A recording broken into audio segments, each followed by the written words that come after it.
Welcome to our channel. Today we how to disable router admin remote access, full guide step by step clearly. First, connect your computer or device to the router's network. Open your preferred web browser. In the address bar, type the router's IP address. Press enter to access the router's login page. Enter your admin username and password. If you haven't changed these, check the router's manual or the label on the device.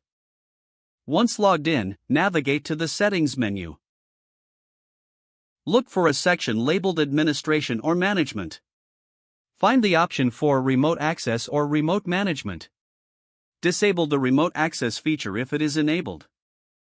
Make sure to save or apply the changes. You may need to confirm your choice in a prompt.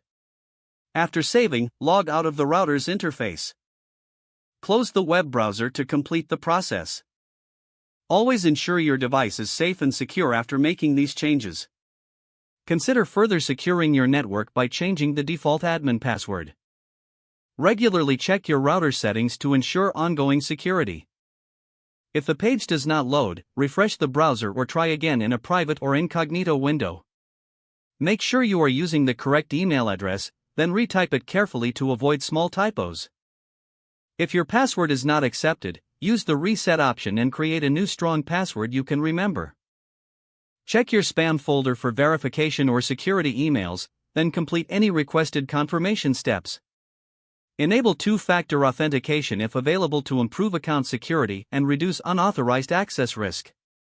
After signing in, review your profile details so your contact information and settings are accurate and current.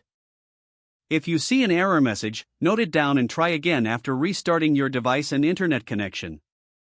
Log out when you finish, especially on shared devices, to keep your account and payment information secure. If the page does not load, refresh the browser or try again in a private or incognito window. Make sure you are using the correct email address, then retype it carefully to avoid small typos. If your password is not accepted, use the reset option and create a new strong password you can remember.